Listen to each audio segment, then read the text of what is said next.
Right. Hello, everybody. My name is Sheryllynne Haggerty. I'm the Co-Programme Director of the Centre for the Study of International Slavery here at Liverpool. And I've invited Mara Livermore here today to reflect on her role in the Barriers to Black Academia series of symposia, which we ran last August and September. The Barriers to Black Academia Symposium, Slavery and Colonialism and the Case for Reparative Justice, were organised by our Derby Research Fellow, Dr Leona Vaughan, and Malik Al-Nazir of Forward Press. And you can watch the videos of those three events and also the keynote by Professor Beckles on our YouTube channel. So please go and have a look at those as well. That would be great. So Mara chaired the first panel, which was entitled Discussion of the Barriers of Representation, Experience and Funding in the UK, which she did most excellently and cheerfully. You're an absolutely wonderful chair, Mara, and I'm really, really grateful for you coming along today to discuss and reflect really on your role in the Barriers Symposia. Let me introduce Mara. You're here. Perhaps you could introduce yourself. I know you're an MRes student here at Liverpool, but yeah, tell us a little about yourself. Yeah, thank you for having me. Like you mentioned, my name is Mara. I am an MRes student at the University of Liverpool. My research is currently evolving, but it involves a focus on African traditional religions and the potential for completing ancestral reverence through using the archive and traditional academic methods. There are a lot of scholar practitioners around now, and so it's looking at kind of frameworks and practical applications and what it means to kind of be approaching history from that kind of angle. I also am the founder and I run House of Sweet Waters, which is an entrepreneurial support agency. We help people do the work they love their way and help people start satisfying, profitable and conscious businesses. And we also work in personal empowerment, leadership development, and all of that good stuff that helps people get on the way to living a grand and fulfilled life. Well, thank you. I think it's really interesting also with your own MA that you're looking into the problems with the traditional archive, and that's I think one of the discussions that came up in the symposiums, one or two of them at least, about this issue that just the nature of the archive itself. So that's great. So my first sort of proper question to you then is, Mara, is why did you agree to chair panel 1 on barriers to Black academia? Well, I couldn't really say no to Leona, obviously. I feel really strongly being a mature student who had a gap of giving away my age now, but I had a long gap between doing my undergrad and coming back to university and re-entering this system, having not had recent experience of it. I really relish the opportunity to kind of show that academia can actually be done a lot of different ways, and to kind of be an example for that you don't have to like barrel straight through or be in your MA at like 20 something when you've just graduated, and that there is space and there are opportunities regardless of what your story has looked like to that point. It's also a fantastic opportunity to hear from some really amazing people, and having attended a lot of panels as well, there are a lot that I'd really learnt from. And so I wanted to be able to be a part of giving that information and opportunity back to other people who were coming to listen. And I did think it would be a lot of fun, which it was. So yeah, there are a few different reasons why I wanted to be a part of it.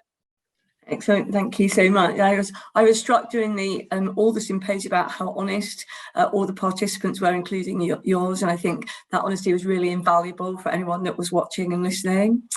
So my next question is then, what did you learn from the experience of chairing the sessions?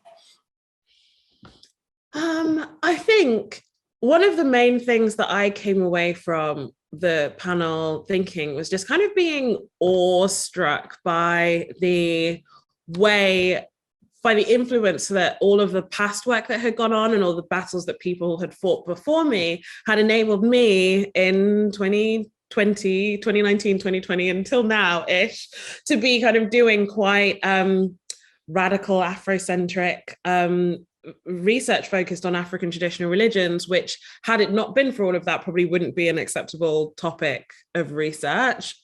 And so I think in the current conversation around the challenges for different people in academia, and that's Black people, but it's also neurodivergent people, people with different abilities and that kind of thing, it can feel like pushing a large red brick building up a hill. And it takes a lot of energy out of people, and you really have to be quite careful about how you resource yourself if it's the kind of thing that you're going to get involved in. And it can be you can be often faced with long lists of what's wrong and not a lot of what's changing, but actually seeing over time that it has all made a really massive difference was quite important. And it was really great to hear different perspectives from people, and also how the other thing is, I guess I kind of took away from it as well that it's important for people not to give up, and that there is space within the more traditional forms of academia to kind of get what you need out of it if you are clear on what you need, and if you're willing to push for that and not let other people push you back too hard. Yeah, I loved your analogy of pushing the red brick building up, because we live in a red brick university. I thought, yeah, there we go. Still some work to do. We know there's still a long way to go.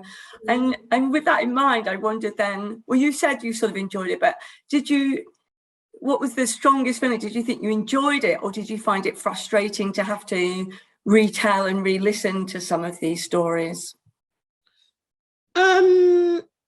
Yeah, I think in my personal life, I do skew a bit towards the positive, towards, okay, well, what can we celebrate? What's happening that's good that we can talk about? What's the progress that we can celebrate?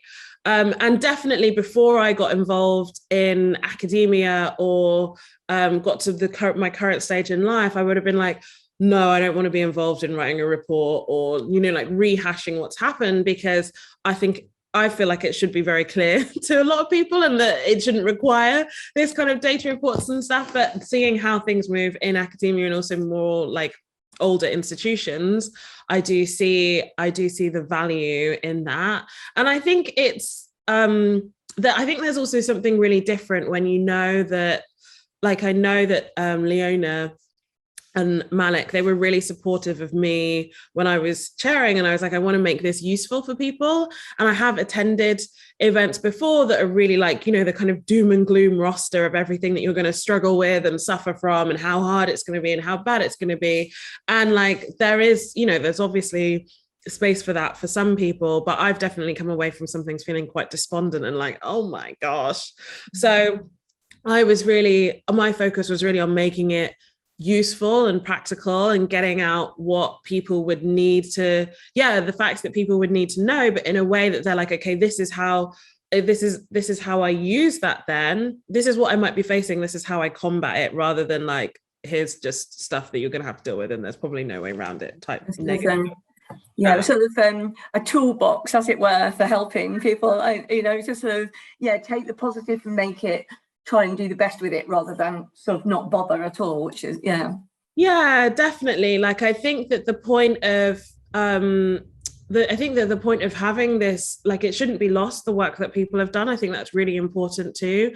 And I think that actually the people if I'm getting involved in things, I'm doing it because I want other people to kind of step forward based on it. And so it's just coming with that kind of energy to the conversation. For me, anyway, that's what keeps me going. You certainly brought a lot of energy to the panel one, I know. So I thought, obviously we know that there's going to be a round table, and there's going to be a report written from all this. And I wondered what you hoped would be the outcome from the whole series of the Barriers to Black Academia series. That's a great question. I guess it's a two-part answer, because I would really like for some people who previously had done what I did, which was thought, oh, maybe there's not a place for me there, or I don't know if that's really going to be the path I'm going to go down. I would really like if some people get things from that which makes them say, actually, yeah, there is a way that I can look at this. I feel like this is going, having reevaluated, I feel like this path is really going to be helpful for me. And now I know some things about how I can get there, how I can make it work. So that's on the personal side. And on the institution side as well, I hope that some people look at that. And, you know, it's really easy to talk about institutions, but actually institutions are just made up of people.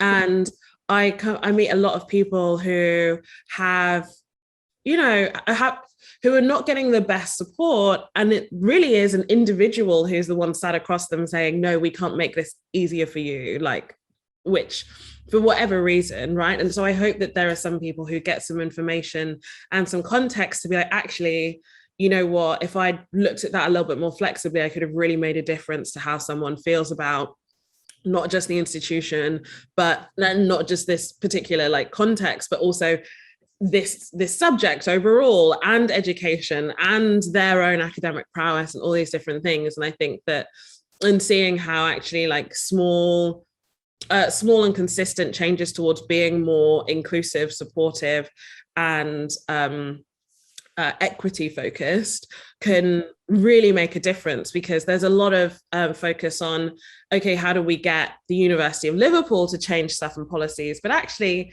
how much room do people have individually to kind of look at what the processes are and to take the readily allowed interpretable room to be like, okay, this is how I can help you. This is where I think you should go. So that's brilliant. I think it's a lesson for all of us individuals to try and do, as you say, try and do the best and look what options there are to make things better, and you know, not always think it's not possible. So yeah, you've definitely brought a message of hope, Mara.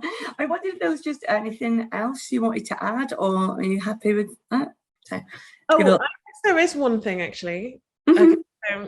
Yeah, and one other thing I'd like to add as well is that they did really well in organizing this symposium to give voices to people who wouldn't have necessarily got them otherwise. So like for me, being partway through an MRes, is this an opportunity that definitely other academics or institutions would be like, maybe they haven't progressed far enough just on the basis of that to kind of take up that mantle. Also, I know Nazra did really well in her panel as well, and you should check out the Return Project if you haven't already. And so I really liked that angle, and I think that more academic spaces, often they want to be, you know, the conversation is inclusion, but then we're still like, but we only want to speak to you if you've completed your PhD.